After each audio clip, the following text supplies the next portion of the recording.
Hello, everybody. You have tuned in to Eric Jose on Making a Murderer on YouTube.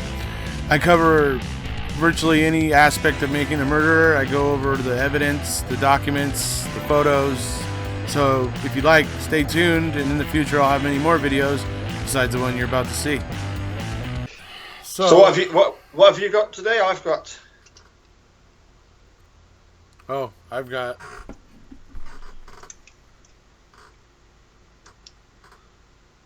I don't know why they got these like special cans right now. They have like llamas wearing sunglasses on them, but you know, it's whatever. industrial strength antifreeze. Dude, Did you like that? It's the nectar of the gods, my friend. Did you like that? They're like what? My intro. My little 20-second clip. You didn't see it, did you? I don't think I did. You go back. I sent you it. It's just a 20-second clip. I'll send it you again. Oh, okay. Right. Mark knows about it because he busy. commented on it. Yeah. Oh. Because we were discussing your coolant problem, you know. Oh, yeah. I heard that. Yeah, I heard that. Yeah. I remember that. Yeah. We reckon you've got your antifreeze and your Dr. Pepper confused. Right. Yeah. I caught that. I was like, yeah, well, I like Dr. Pepper, man. Hey, just like you like beer. You do like your Dr. Pepper, man. You do like your Dr. Pepper, I must admit. Yep. You're probably the reason why is it the 9th biggest selling drink in the world? Could be. Yeah.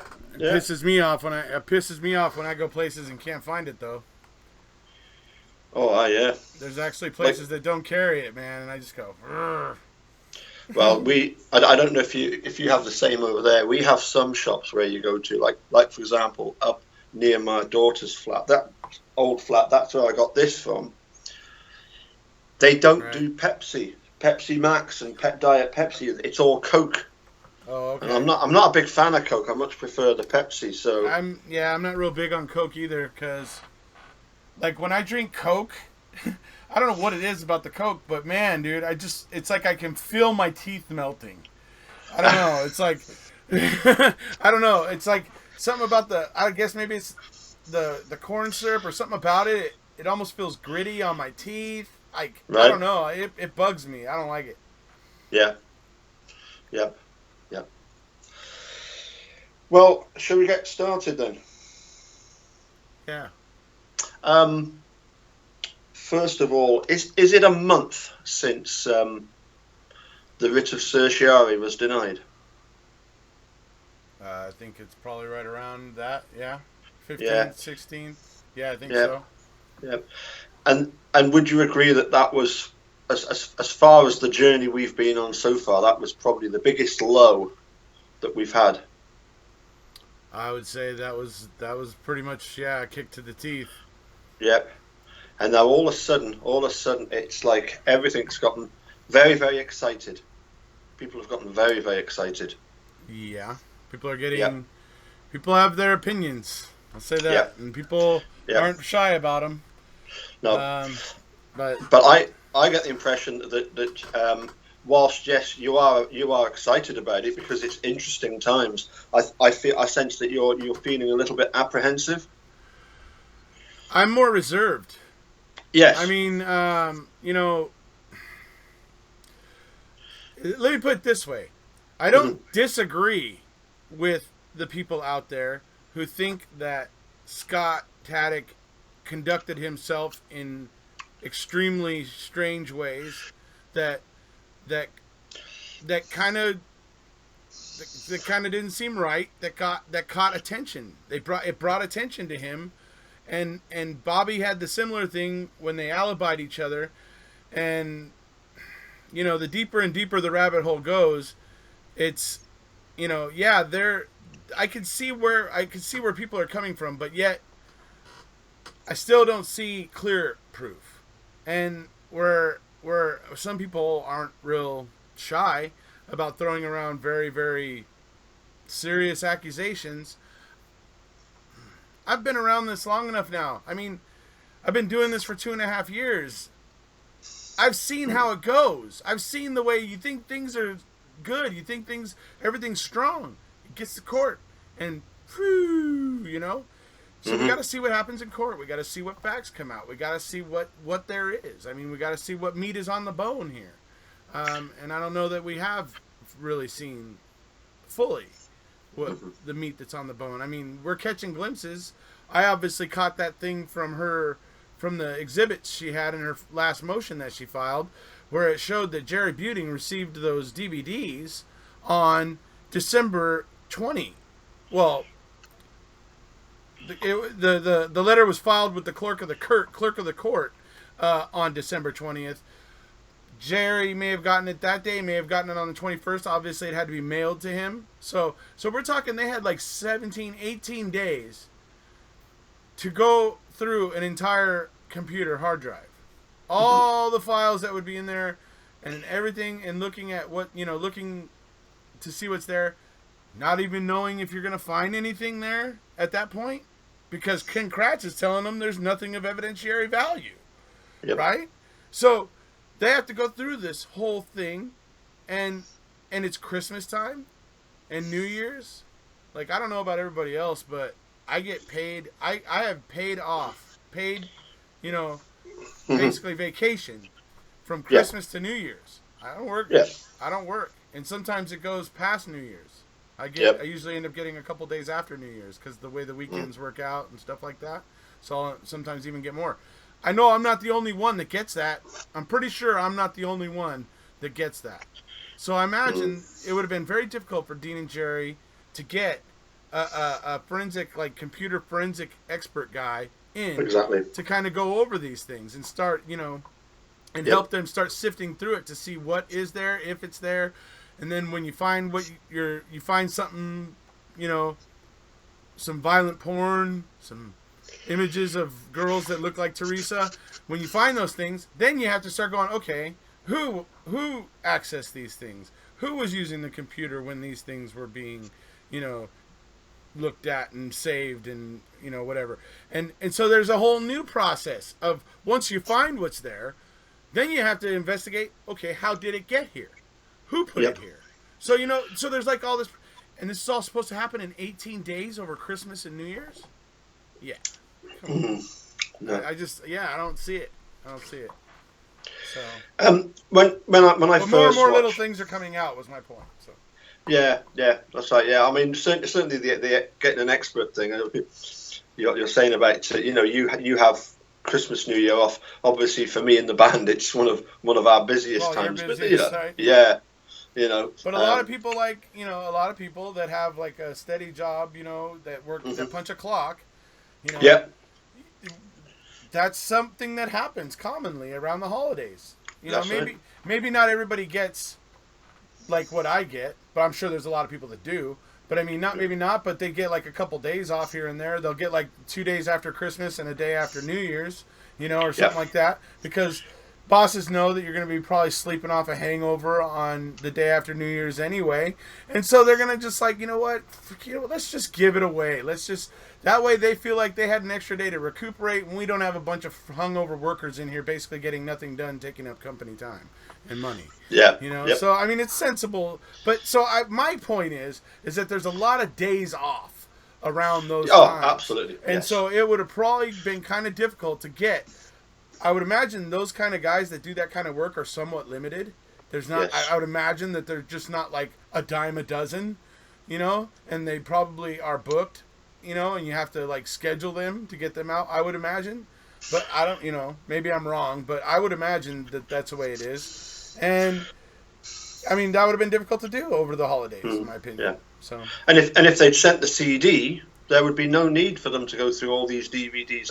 I assume that the DVDs are DVDs because there's so many images. I believe there's something like 4,500 images. Well, I don't know, but everything that's on the DVDs is on the CD.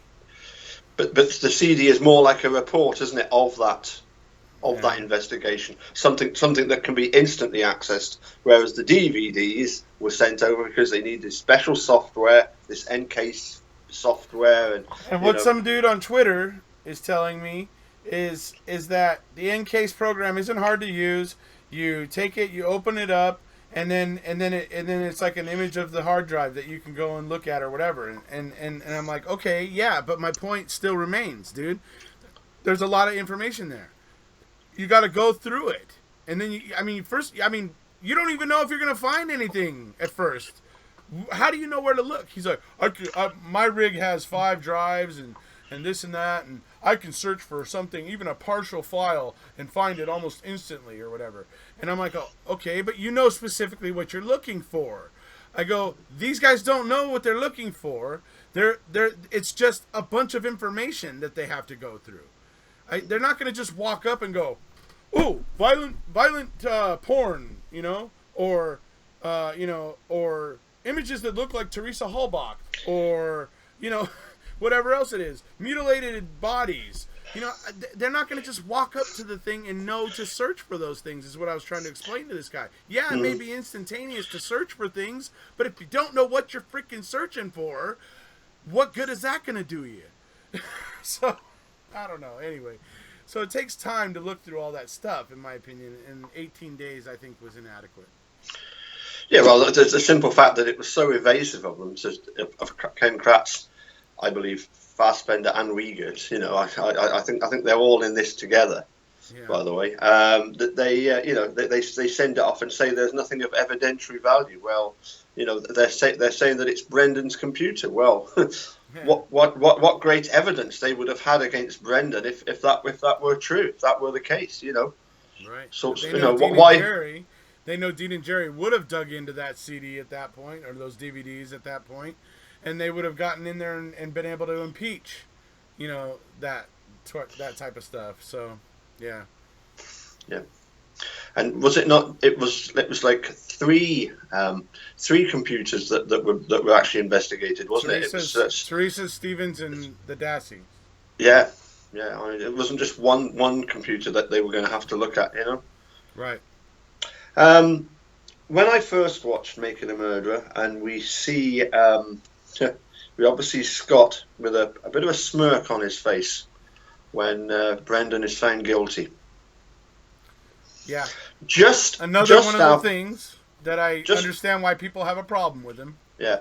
Just after that, he goes outside and he basically tells reporters and cameramen to go away. And I thought that was, I took that at the time as being very chivalrous. The fact that he was, going out there to try and, comfort his, because I think he was married by then, wasn't he? Because they got married rather quickly, didn't they, or something?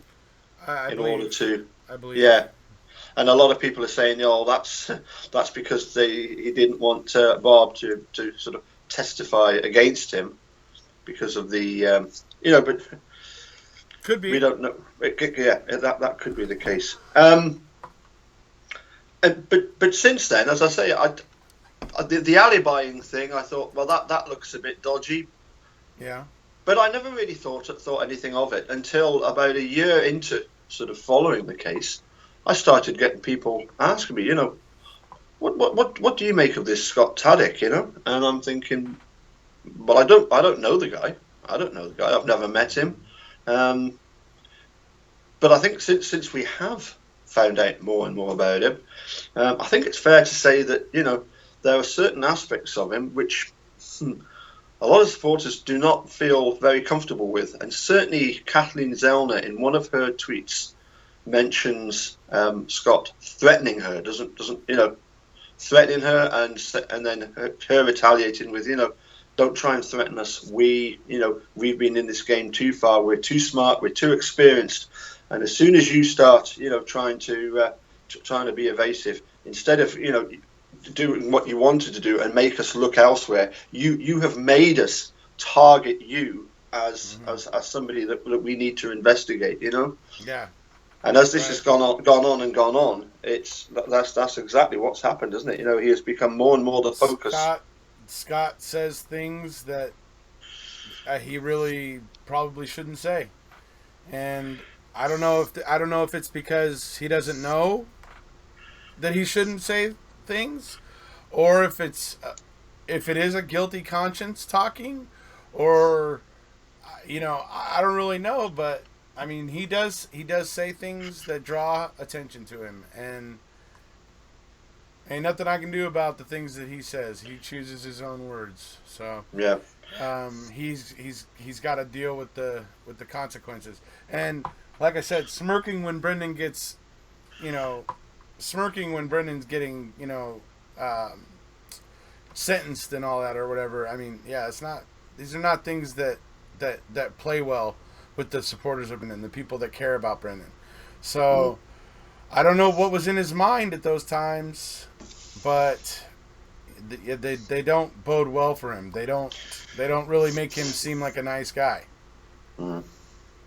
In the phone conversation between Steve and Barb that we get to hear when when phoning from jail, Scott mentions about the fact that Stephen Avery has ruined his life. How would you interpret that? Well, I could interpret it a few different ways. I'm not going to bother with interpreting it Okay, with what the rumor mill says. right. Um,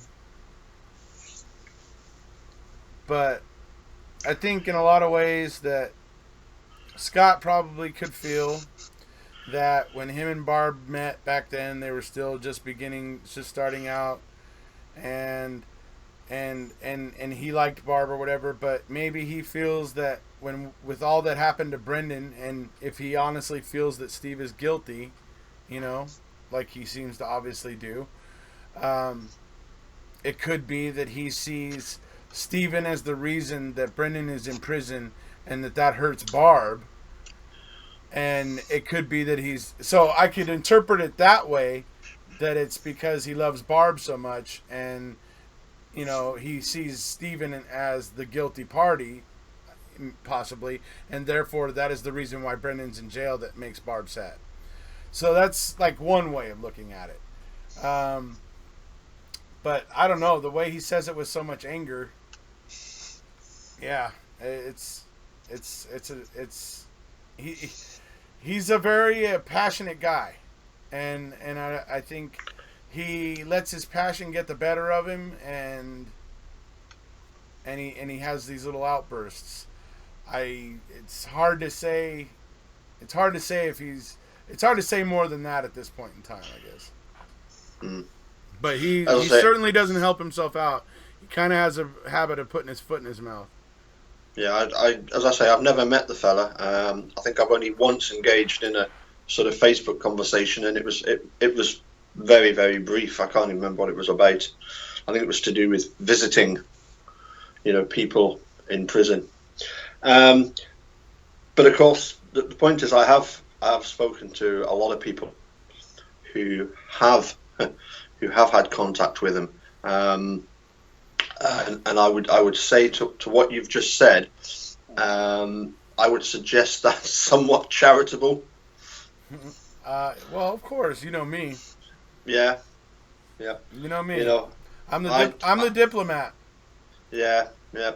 I mean, my take on it was the fact that because of Judge Duffin's decision to let Brendan out, or at least to throw out the confession, it looked as if Brendan was getting out, and that had taken quite a while. But with Making a Murderer coming out, I think that's the reason why Schimmel and the state have been so determined to fight, and anything for Brendan.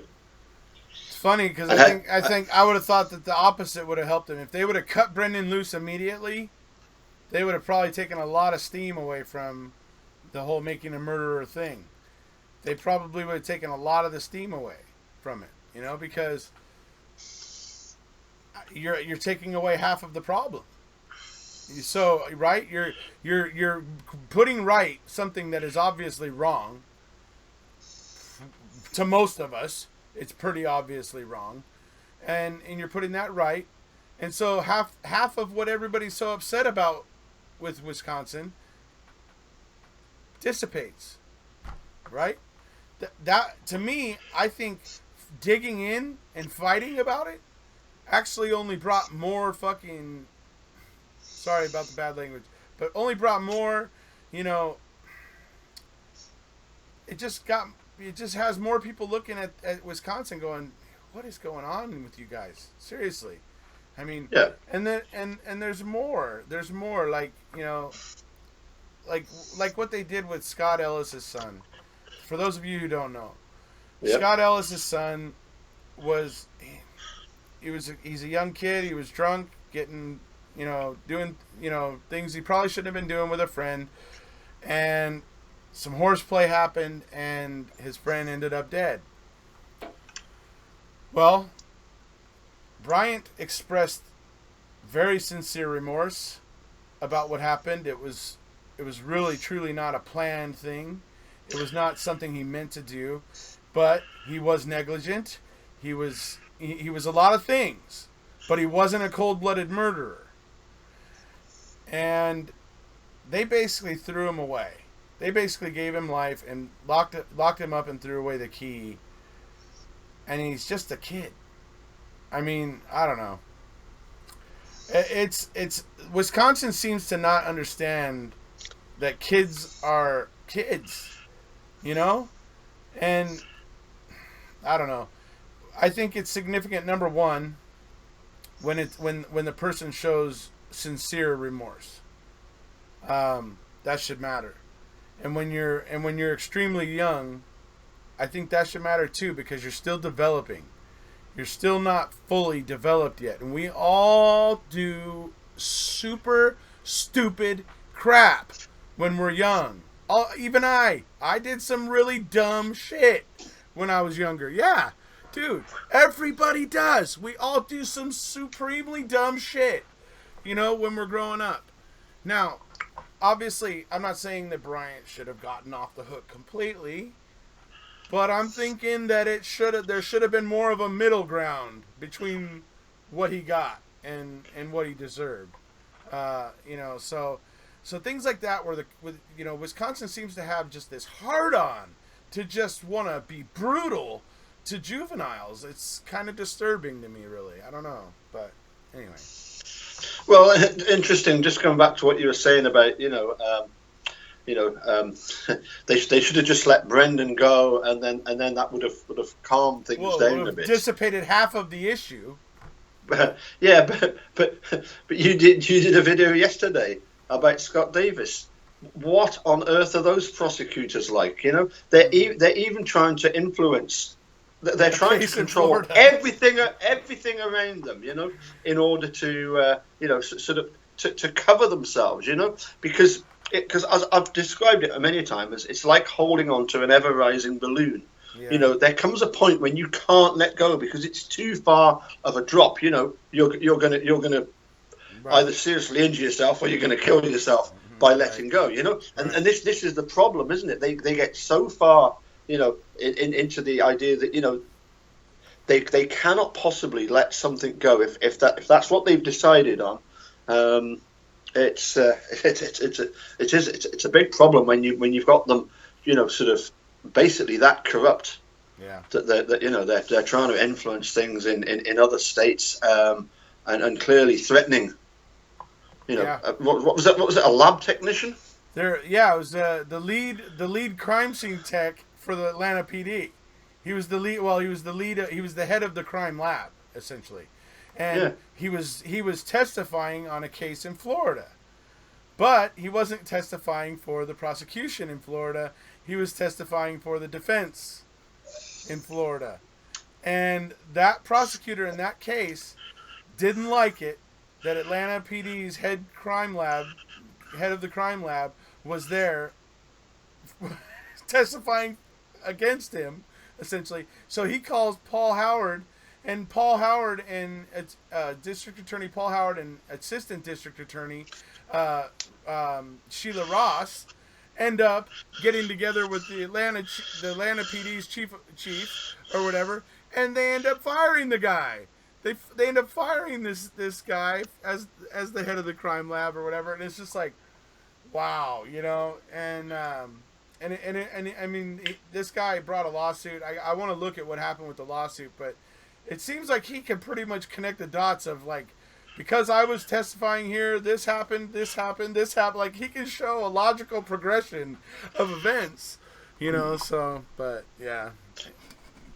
I wouldn't put it past Paul Howard because, like I said, I posted a video in the link to the video down below, in the information below that video, and that one is the one where we get Detective Walker, who is the co-lead detective in the case, who comes in with an affidavit for Scott Davis's lawyers and saying that there were 2 interrogation tapes, there were 2 sets of transcripts. I took both of them and delivered them to Joe Burford, the assistant district attorney at the time, at the Fulton County DA's office. They received 2 tapes and 2 sets of transcripts, and that's now signed by the co-lead detective on the case. Paul Howard now is going to probably be arguing in court about why is it then, if you've been saying that these don't exist for the last 13, 14 years, then why is Detective Walker saying they did? You know, and yeah. I mean, so there's going to be some tough questions when Scott gets into court with that. Yeah, absolutely. I mean, I certainly hope that they can get the Scott Davis thing sorted out, and certainly Scott Ellis. I hope they can try and do something with a new lawyer because it was just. I mean, I actually did get in touch with, I think, both Steve Drizin and Jerry Buting, and they both emailed me back about that one, and I forwarded the emails to Scott Ellis, and unfortunately, I think it was Steve Drizin and Jerry that both said, whilst it seems very harsh, that isn't necessarily unusual, Yeah.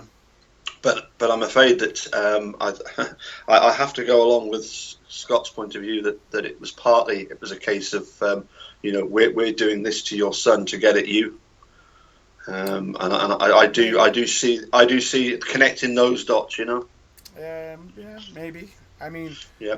I don't know Scott's history, so I don't know what cause exactly that these officers and the law enforcement in that area has to be angry with him. But maybe, could be. It just seems to me that Wisconsin just brutalizes its youth in its course. They're just brutal. They're in the Middle Ages still. I mean, yeah, it's if your face fits, fine. But if you're on the outside, then you can be sort of trodden on and sort of ridden over. You can like me, you can feel like you've been run over by a truck, but. It's anyway. Can we get to the main point of what I was actually buddy.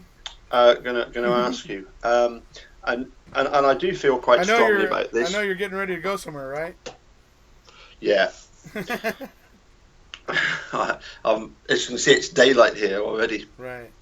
It's about 7 o'clock in the morning here, so yeah, I'll be heading out very shortly. I was just a little bit concerned at some of the sort of criticism of Carla, Marie Angel, and Barb, and I would just ask a simple question: are they responsible for the disappearance of Teresa Holbach? No. So the next thing would be, well, are they sitting on stuff that they might know about to do with the disappearance of Teresa Holbach? I don't know. Carla, We don't know. Carla, I don't know. I mean, Carla's there. She's on the ground. She's been there. She's part of the family. She was at court. Obviously, we see her at court during the trial and stuff in MAM. So she was always there. She was always plugged in. So there may be things that Carla knows, possibly, but I don't know. I mean, I think pretty much with the way that everybody has been digging, that most of us who've really been researching and looking into this case for a long time probably know a lot of the facts of the case, as much of the facts of the case as Carla. But the one thing where Carla would have the edge is she's part of the family. She's plugged into the Averys. So there may be certain nuances that we miss as supporters and researchers that that are more clear to her because she understands the personalities involved. But other than that, I would imagine as one person she knows quite a bit, but I would say that the best researchers out there probably have a equal knowledge of the facts, I would say. Yeah, I mean, certainly, you know, I've asked her this before, and she, you know, she admitted that, you know, for her, Barb isn't her auntie. Barb is like a big sister, you know, Yeah. and that's the way it should be, you know. That they get on, you know, well together, and as you say, they are family. But you know, I don't know that we should be too harsh on Barb. You know, I mean, I even sent her a couple of messages, as you probably saw. I think I shared them with you, didn't I? You know. Right. Yes, I remember reading. And we just don't know what she knows. You know, I mean, you know, if I have stuff on my computer, I've got stuff on my computer here to do with music. My wife has no idea what it's about. You know. Right. You know, just because somebody's looking at that stuff doesn't necessarily mean to say that they know about it. But then what is interesting is the fact that she then asked somebody to erase, believing somewhat similar to one of the jurors in the Stephen Avery trial, that if you delete it, you can't then see it again. You know. Right. You remember it was you that pointed that out, wasn't it? About what? Oh no, it was Jerry Buting in his video. Oh, okay. He was talking about the jury in the Stephen Avery trial, and the jury were told not to go and look up stuff about the case. And this one juror had said, well, you know, if you look it up on a computer and then you delete it, well, that's it gone. And this other juror said, well, no, they can search. And apparently the guy just went completely white and was freaked out, you know. That's funny. Because he'd been rumbled. Right. No, I don't think we've got too long to wait now, have we? Before we find out what is going to happen with this this latest motion. I believe it's sometime in mid-September. That Kathleen's filing. Actually, right now she's filed her motion. Yeah, the court had 60 days. The court will now decide if it wants to hear from the state. Mm-hmm. And then within 60 days, we're going to find out whether or not we're going to get an evidentiary hearing for the CD. And I don't know. I think Judge Sukowicz, I think she just didn't fully understand what she was reading in Kathleen's original motion. I think there's a lot of things there that need to be drug out in court and gone through in court. And I want to hear what the state has to say about them. Particularly the hood latch DNA, toothbrush, the lack of Teresa's DNA on the key, and an abundance of Stevens. You know, I want to hear those things. I want to hear what the state has to say to try to explain those things. That's, to me, a big deal. Obviously, Judge Sukowicz doesn't see it that way. She probably sees it as, let sleeping dogs lie. And that's, in my opinion, that's probably what really happened when she made her decision. But I think with this CD, coming back from the appeals court and then retaining jurisdiction, she's going to have to actually seriously look at this. And she's not going to be able to just give it a cursory, you know, boom, kick it down the road. Yeah.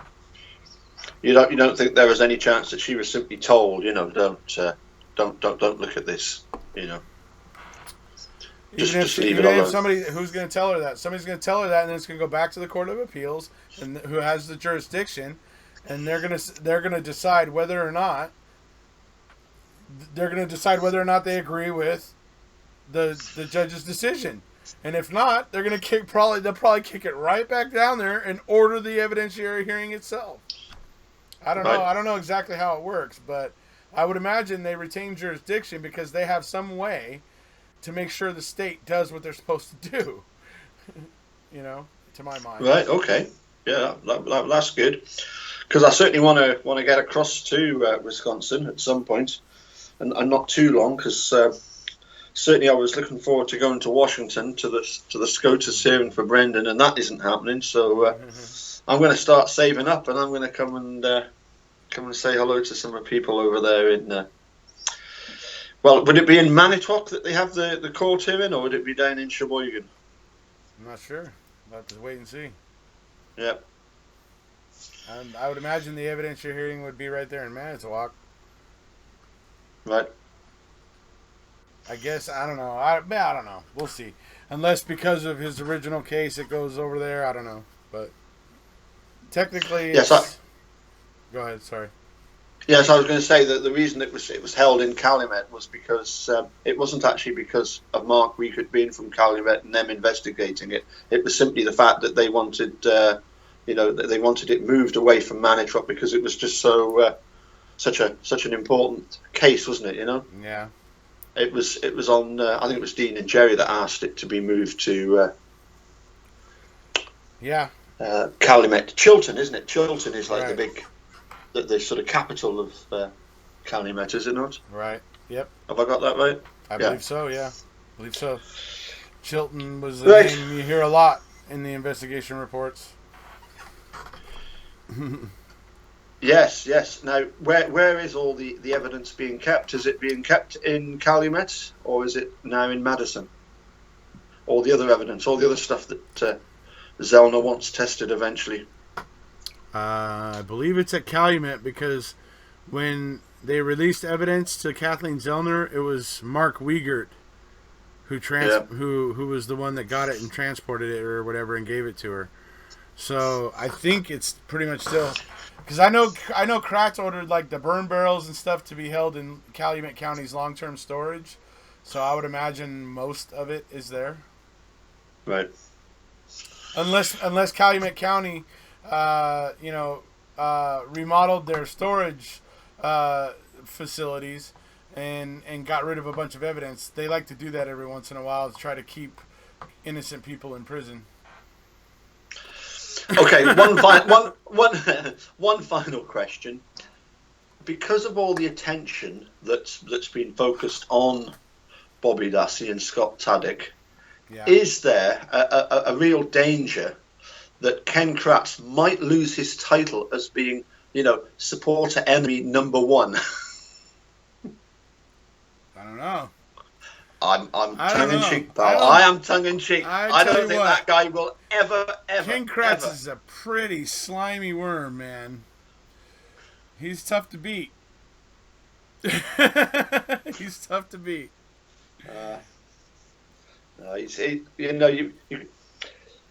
In that one message that Barb did send me back, she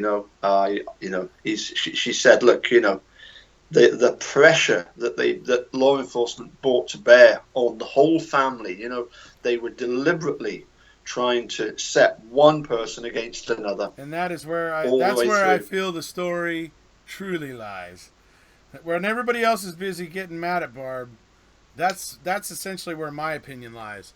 I believe Barb was getting bullied and browbeat and just wore out and got weary from all of these people in authority who were just making her feel helpless, and it weighed on her eventually, almost like a form of mental conditioning, where it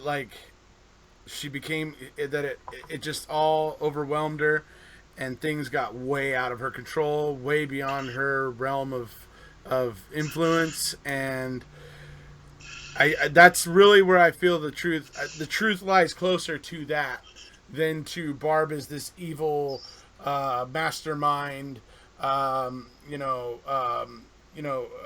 all these strings and to help one son and fuck the other and all that crap. No, dude. No, I don't believe that's it. My opinion is it all comes down to pressure and browbeating and just wearing her out. Yeah, and unfortunately, from what I've been told by a lot of people, it wasn't just pressure from law enforcement.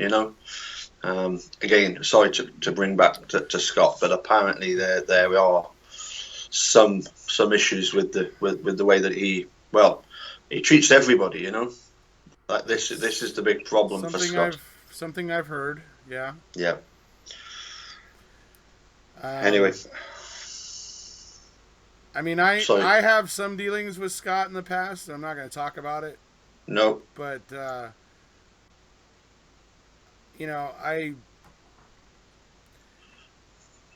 don't know. I have mixed feelings. Basically, I feel like he was unfair to somebody that I'm friends with, but they have now patched things over again, so they're all friends again. So it's not something I want to even talk about. But like I said, dude, like the way his anger. See, the biggest thing for him is the way his anger gets the best of him, and he just starts screaming at Steven on the phone, or just starts screaming at people. I'll tell you what, 99% of the time, screaming at the world is not the answer. I'm not saying that I don't know that him and Bobby did it or whatever. It doesn't matter. The point is that what's on the computer shows that somebody was looking at some stuff that certainly would be the type of thing if somebody actually did to Teresa what the prosecution suggests. What's on that computer goes along with that. It's the only place on the Avery salvage yard where you can find something that goes along with the prosecution's theory. It's literally the only place. Mm-hmm. So, I mean, and like I called it in the first video, when I looked at all the different things that were there was like 3 various things. There was the mutilated bodies and corpses and body parts and that kind of stuff. There was the brutal, violent raping of, young girls. And then there was the images that looked very, very similar to Teresa Halbach. Those 3 things I called the trifecta. If you've ever been horse racing, you know what I mean. It's very difficult to get a trifecta. They usually pick 3 races in the horse race. You usually have 10 races. They pick 3 of them that are in succession. And what you do is you try to pick the winning horse in each of those races. So you got to study the whole lineup on all 3 of them and try to pick the winning horse in each race. It's very difficult to do. It's very difficult. You can get one of them and not the other 2, or sometimes you get all 3 of them all 3 of them like are in like they place or whatever, but like only 2 of them win and one of them showed. So and it has to be the all 3 win. It's very difficult to get the trifecta, and that's why I refer to the collection of those 3 particular, areas of interest to whoever was on this computer. Kind of is like I said, a trifecta. It's disturbing that is literally the only thing that actually goes along with the prosecution's case. In my opinion, that content, however it got there. I can't say that I do bet on horses, but I know exactly what you mean. Here in the UK, we call it an accumulator. When you've got so many football matches on a Saturday afternoon, and you choose the result of maybe 4 or 5 of them, and of course the odds multiply, because if you were to get for like sort of $5, you could end up winning £1 million because the odds keep multiplying. Yes. Same with a trifecta. You put down a little bit of money, but if you get it, boom, it's a lot of money. Yeah, it might even be 1,000 to 1 sometimes. I think. Yeah, but I don't. I am very, very rarely seen in the bookmakers. The last time I went was when I put money on Philly to win the Super Bowl, and that was based purely on the fact that you'd gone for New England. I know. Anyway, you gotta go. I know they did. That's why I put money on Philly. I can't believe they lost. I know. I'm just saying, and they lost. Anyway. I thought New England I thought they were gonna win. I mean, New England does that. They win. But I will say that the officiating didn't seem seemed fair in that game. And I will say that there's a lot of times when I watch a Patriots game when I don't feel that way about the officiating. So they seem to get things going their way, and a little bit like like Wisconsin district attorneys, and when they turn up at court, they get the judge to go in their favor so much, don't they? Maybe Lynn's gonna take his little cat toy to court with him, and he's gonna meow at the judge the whole time. Well, was it a meow, or was it some sort of a purring? That's what I'd like to know. No, whatever it was. Yeah. No, because the complaint was that he was meowing. That he was meowing like a cat, or he was making cat noises. Or was it, I guess, cat noises? Maybe. Yeah. I guess. Yep. That could be a whole load of things, I just love it that he thinks, oh no, it's just a cat toy. Dude, you're a grown ass man. You're a judge, dude, and you're playing with a little cat toy and for 45 minutes while you're looking at this clerk, dude. Yeah. Yeah. The trouble is that these people, when they do get higher and higher and higher in the sort of legal system, it's a case of do as I say, not as I do. Right. They don't need to worry at all about any comeback on them. They are the ones in charge. He does seem to be completely oblivious to the fact that he is now in some serious trouble.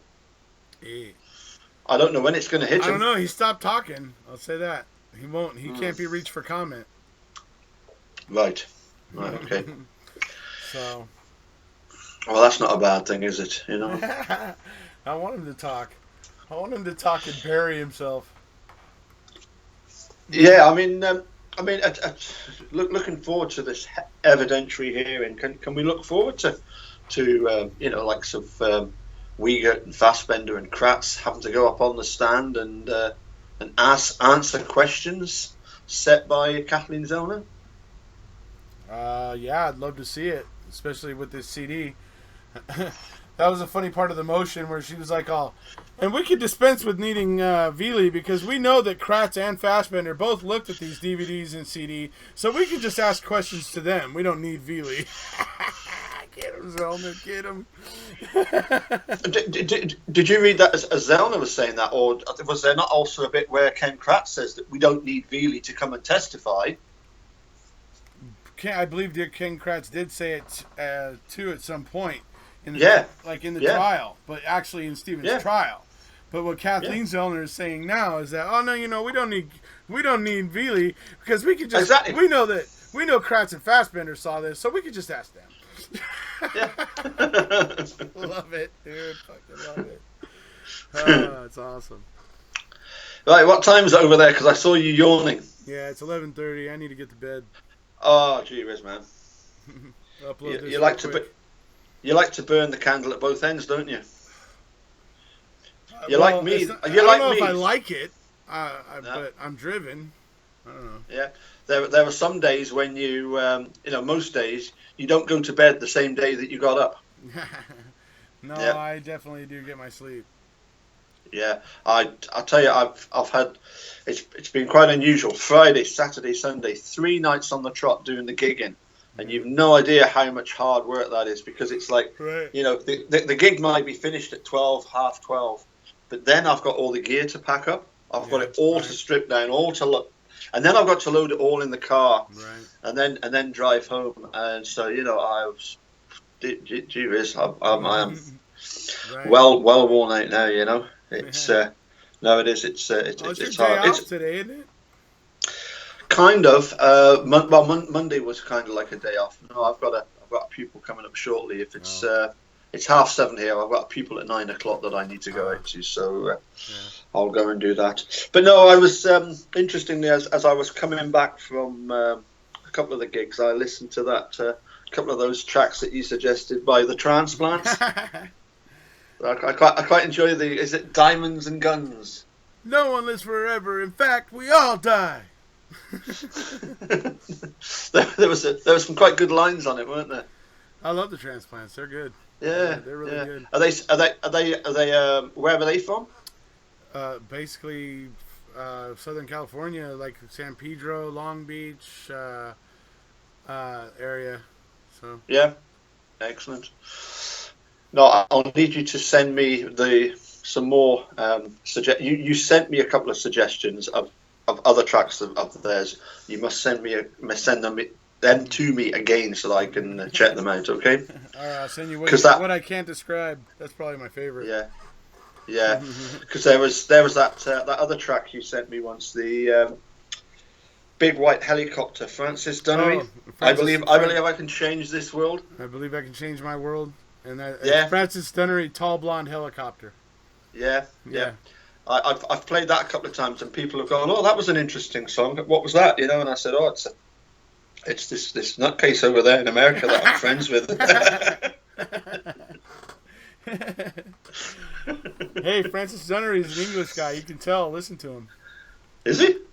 He sounds Oh, we're not going to have that argument again, are we? No, not more Captain Crunch. Seriously, is he British? I believe he has a pretty strong British accent. Yeah, the way if you listen to the way he talks, I maybe not. I don't know. Maybe next time you listen to him, give it a listen. See if you hear it. I'm pretty sure, if I remember correctly, he is, or he might be. Well, he might be Australian.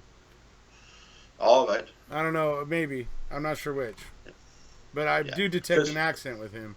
Because obviously British and Australian, they sound exactly the same, don't they? Not exactly the same, but you guys do have certain inflections on words that are the same. It's like I said, when people sing, they don't always like really verbalize their accent. For some people, when they sing, it's a whole different thing. So I mean, yeah. yeah. No. Certainly, you listen to some of the foreign singers. I mean, ABBA sang in perfect English, didn't they? Yeah. Yeah. Yeah. Okay. ABBA sounds very well in English, actually. So. Yeah. Anyway, if you could send us those transplant songs that you suggest, that would be brilliant. Okay, buddy. Okay, and hopefully you'll get the motor sorted out this weekend. Yeah. And